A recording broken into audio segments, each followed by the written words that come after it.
സംഗമങ്ങളും നടന്നുകൊണ്ടിരിക്കുകയാണ്. ഭയങ്കര ആവേശത്തിലാണ്.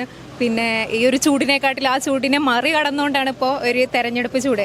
എങ്ങനെയുണ്ട് ഒരു അപ്ഡേഷൻ അല്ലെങ്കിൽ ഒരു വിജയപ്രതീക്ഷ, കാര്യങ്ങളൊക്കെ എങ്ങനെയുണ്ട്? പെരിന്തൽമണ്ണ എൻ്റെ വീടാണല്ലോ. അപ്പോൾ ഓരോ വീട്ടിലേക്കും വരുമ്പോൾ ഉണ്ടാകുന്ന ആനന്ദം എന്താണ്, അതാണ് ഓരോ സ്വീകരണ കേന്ദ്രത്തിലുള്ളത്. അപ്പോൾ അവിടെയൊക്കെ എൻ്റെ കുട്ടികൾ, എൻ്റെ സഹോദരിമാർ, എൻ്റെ പ്രിയപ്പെട്ടവർ, അങ്ങനെ ഒരു അറ്റാച്ച്മെൻറ്റ് ഈ 5 വർഷം കൊണ്ട് എനിക്ക് ഈ മണ്ഡലത്തിൽ ഉടനീളം ഉണ്ടാക്കിയെടുക്കാൻ പറ്റിയിട്ടുണ്ട്. അത് ഉണ്ടാക്കിയെടുത്തതല്ല, ഉണ്ടായതാണ്. കാരണം ഞാൻ എന്തിനു വേണ്ടിയാണ് ജോലി ചെയ്യുന്നതെന്ന് ഈ നാട്ടിലെ എല്ലാ മനുഷ്യർക്കും അറിയാം.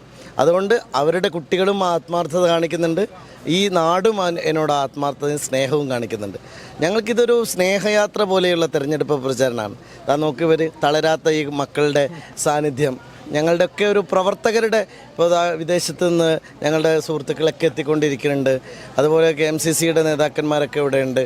അപ്പം ഞങ്ങൾക്കൊക്കെ ഒരു പുതിയ പെരിന്തൽമണ്ണയെ പണിതുയർത്താനാണ് ഞാൻ കഴിഞ്ഞ 5 വർഷം പരിശ്രമിച്ചത്. ഒരുപക്ഷെ കേരളത്തിൽ എവിടെയില്ലാത്ത ഒരുപാട് പരീക്ഷണങ്ങൾ നമുക്ക് വിജയിപ്പിക്കാൻ കഴിഞ്ഞു. ഇനി അടുത്ത പ്രാവശ്യം എൻ്റെ ഏറ്റവും പ്രധാനപ്പെട്ട ഫോക്കസ് പോയിൻ്റ് വനിതകളാണ്.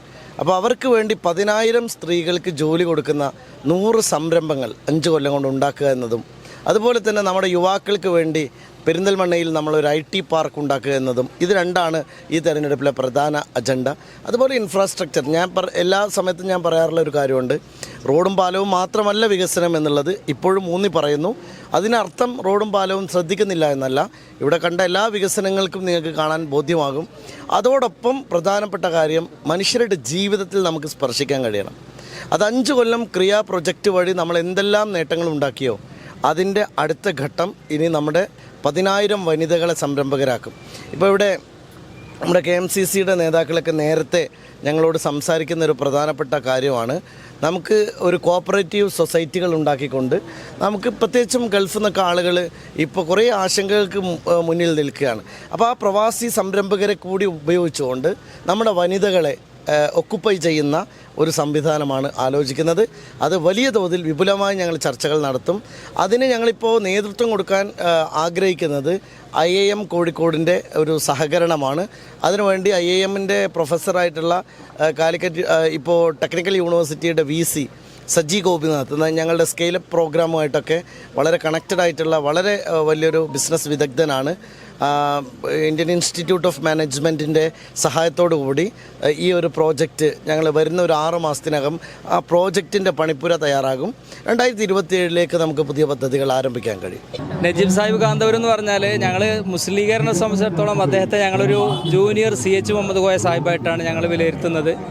വിദ്യാഭ്യാസ മേഖലയിൽ ഇത്രയേറെ പുരോഗതി ഒരു MLAക്ക് ഈ നാട്ടിൽ നടപ്പാക്കാൻ സാധിക്കുമെങ്കിൽ ഇനിയും ഒരു 5 വർഷം അദ്ദേഹം ഈ നാട്ടിൻ്റെ പ്രതിനിധിയായി വരുമെന്ന കാര്യത്തിൽ ആർക്കും സംശയമില്ല.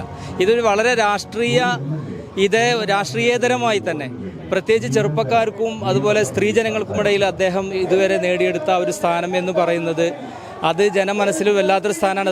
ആ സ്ഥാനം മാത്രം മതി അദ്ദേഹത്തിൻ്റെ വിജയം വളരെ സുനിശ്ചിതമാണ് എന്ന് ഞങ്ങൾക്ക് പൂർണ്ണമായും വിശ്വസിക്കാം. ഈ ഒരു വർഷം വളരെ ചുരുങ്ങിയ ദിവസങ്ങൾ മാത്രമേ വോട്ടിംഗ് ബൂത്തുകളിലേക്ക് എത്താനുള്ളൂ.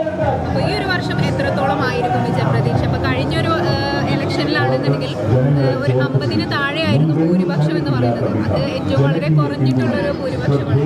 അപ്പോൾ അതിൽ നിന്നും എങ്ങനെയായിരിക്കും ഇപ്രാവശ്യം? അത് കഴിഞ്ഞ പ്രാവശ്യം നജീബ് കാന്തപുരം പെരിന്തൽമണ്ണയെ സംബന്ധിച്ചിടത്തോളം ഒരു പുതുമുഖമായിരുന്നു. ഒന്ന്, അദ്ദേഹം രാഷ്ട്രീയത്തിൽ വളരെ സംസ്ഥാന നേതൃത്വത്തിൽ എത്തിയിട്ടുണ്ടെങ്കിലും അദ്ദേഹത്തെ പെരിന്തൽമണ്ണക്കാർക്ക് കഴിഞ്ഞ പ്രാവശ്യം കൂടുതൽ പരിചയം ഉണ്ടായിരുന്നില്ല. പക്ഷേ ഈ ഒരു 5 വർഷം കൊണ്ട് പെരിന്തൽമണ്ണയിലെ ഓരോ അടുക്കളകളിൽ പോലും അദ്ദേഹത്തിന് വളരെ സ്വാധീനം ചെലുത്താൻ കഴിഞ്ഞു. ഓരോ വ്യക്തികളിലും അദ്ദേഹത്തിനുള്ള സ്ഥാനം വളരെ വലുതാണ്. പ്രത്യേകിച്ച് ചെറുപ്പക്കാർക്കിടയിലും യൂത്തിനിടയിലുമൊക്കെ നജീബ് കാന്തപുരം എന്ന് പറഞ്ഞാൽ അജയ്യനായ ഒരു നേതാവായി മാറിയിട്ടുണ്ട്. അതാണ് ഞങ്ങൾക്ക് ഏറ്റവും വലിയ പ്രതീക്ഷ നൽകുന്നത്. അൽ സലാമ ഐ ഹോസ്പിറ്റൽ സേവനത്തിന്റെ 20ാം വർഷത്തിലേക്ക് 21 ലക്ഷത്തോളം സന്തുഷ്ടരായ ഉപഭോക്താക്കളും 2 ലക്ഷത്തോളം തിമിര ശസ്ത്രക്രിയകളും പൂർത്തിയാക്കിയ മലബാറിലെ ഏക കണ്ണാശുപത്രി. ലോകോത്തര നിലവാരമുള്ള ചികിത്സാ സംവിധാനങ്ങൾ, തിമിര ശസ്ത്രക്രിയ, ഗ്ലോക്കോമ, റെറ്റിന വിഭാഗം, കോർണിയ, ലേസർ ചികിത്സാ വിഭാഗം, contact lens clinic, optical, pharmacy, lab തുടങ്ങി നൂതന സാങ്കേതിക വിദ്യ ഒരുക്കിയുള്ള എല്ലാ നേത്രരോഗ ചികിത്സാ സൗകര്യങ്ങളും വിദഗ്ധരായ ഡോക്ടർമാരുടെ മേൽനോട്ടത്തിൽ. Al Salama eye hospital, hospital road, Perinthalmanna.